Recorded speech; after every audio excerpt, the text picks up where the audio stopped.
Hey YouTube, what's going on? This is my May update for Fescue. Hold on a second. Okay, the last time I talked to you guys, I was telling you about putting out fungicide and stuff like that. And as you know, I had this big bag of granule, which is group 11 fungicide, azoxystrobin, which is the same as this here, which is the liquid group 11. And I had not yet received my fungicide proconazole, and I was looking around and I found this. Apparently I had this sitting out. This is Armada, and it is actually group 3 and 11. It's basically what I'm doing. I guess I might need to tell you guys what this is. So let me back all the way up. Okay, what I'm trying to do when people are trying to mix fungicides together, what they're trying to do is keep the fungus from being resistant, building up an immunity. If you keep using the same product over and over and over, that's what you get. So so the thing about all these chemicals here, a lot of these are weed killers that I have here, they have different ways that they attack whatever that they're trying to kill. And whatever that way ends up being is the mode of action. For example, you know, in my yard here, I have some weeds that I've killed and all that other stuff. And basically the way the product that, one of the products that I use, to the herbicides that I use, it actually makes the plant grow itself to death. That's its mode of action. Like this plant right here grew itself to get to death. And that's why in the label it'll say the plant must be actively growing. Because if it's not growing and you put it on there, guess what? It's not going to grow itself to death, blah, blah, blah. Anyway, this number here, this letter here, this group number, this is a FRAC number. It stands for the fungicide resistance active community. No, that's wrong. The fungicide resistance action committee. So when they go around and they kind of list all the fungicides out there and they give them a code, and it's listed between like 1 and I don't know, I think the highest I've seen is like 13 or something. So what you're trying to do is try to get a code farthest away from each other, because the closer they get to each other, the similar mode of action that it uses to kill a function. So you might be putting out a group 3, you know, 2 different brands, say for instance this brand and then this brand. It may be using they're different brands, but they're using the same mode of action, the same way of killing the fungus. So when you either switch from one to the other, what it's doing is it's not allowing the fungus to build up a resistance to it, or you can mix them together. So it's too much going on for the fungus to really get a hold on and try to mutate, because it changes. It changes all the time. And when I say it's changing, I mean you are actually changing. You are changing which fungicides that you are putting out. You're kind of swapping in between, so that way you can keep the fungus that's in your yard growing under control, because it won't develop a resistance. And it's windy out here, so forgive it. But anyway, here's the update on the grass here. This is May, and it's hot. We're going to be hot all week, and it's been hot for a moment. And this is what's going on. In the first years that I've done this, right around this time, is when I lost everything. You can probably go look at some of my videos and see. I mean, I had it like this real nice and pretty, but that's before I knew about fungus. This is the front. As you can see, it's growing strong. Got to forgive the wind again. It's a lot of wind. So like I was saying, before I knew about fungus, I just chalked it up as, oh, this grass can't grow here. It's turning brown as soon as it got in the 90s and blah, blah, blah. It just can't, you can't have this grass. And I was in the same boat as what everyone else who says I can't have it. I was in that boat right there. Oh, you can't do it because I had experienced it. So it was not my, it was by my continued use of it and understanding and research that I find out that I had fungus.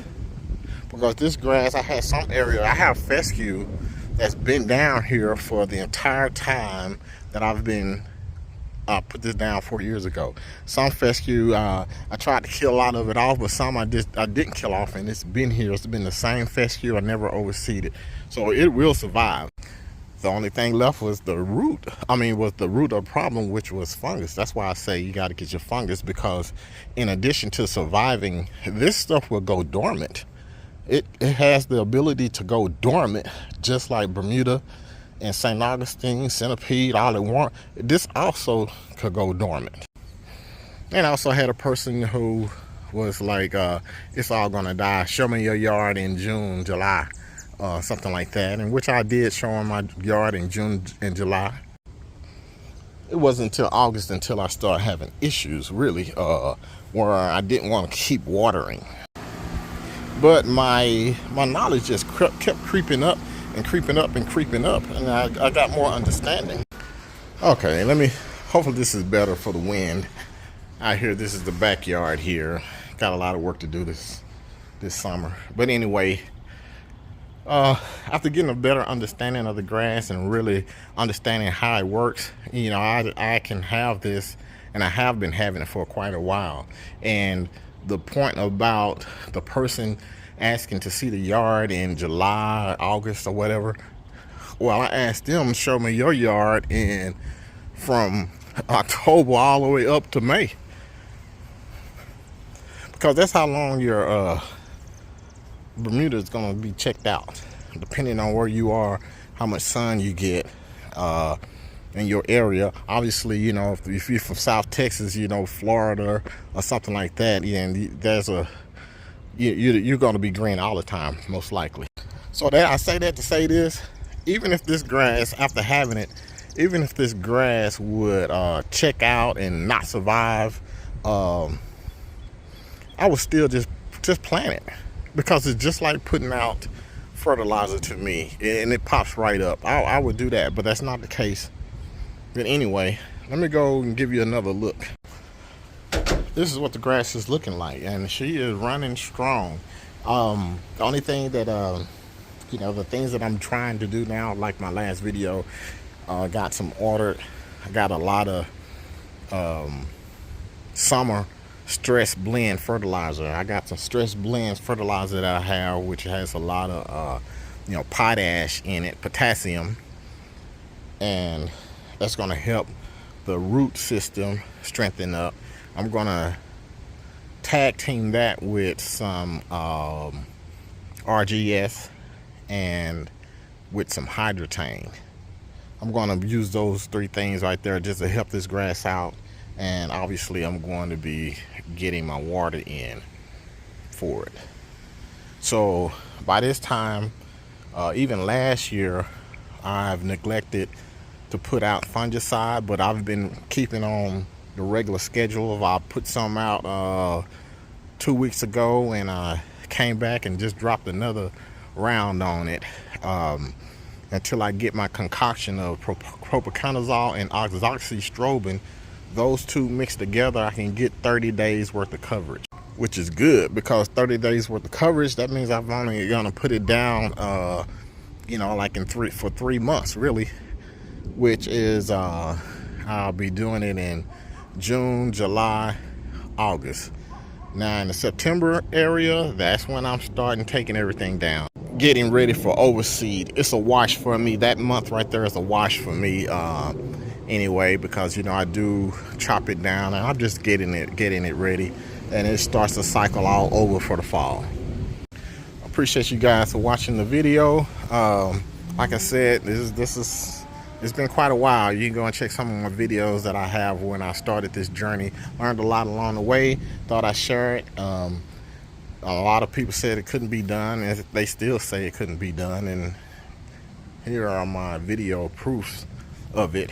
And I did have an issue last year, and I have to be on top of that, because one of the things that I had an issue with last year was fungus, grub worms, and army worms.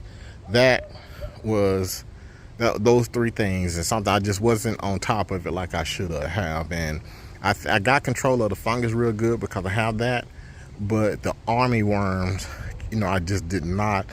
Everybody had it actually. A lot of people up in North Texas had an issue with army worms, so I've been regularly putting out bifin and just trying to stay on top of it. And while I'm even thinking about that, I'm thinking I'm going to put another round out, so I definitely don't want to deal with that. So anyway, you guys trying this thing, I'll say do it. Like I said, at the end of the day, when you look at the time frame in which a Bermuda or St. Augustine grass is down, hands down, this is it, because you're gonna be brown from, like I said, from October through May, or you be just now coming up in May. Now these grasses are, from the side they look green, but they're not fully there yet. So it's not pristine. So I really don't want to count May. It's really June when those things are looking, stellar, not May. In this area anyway.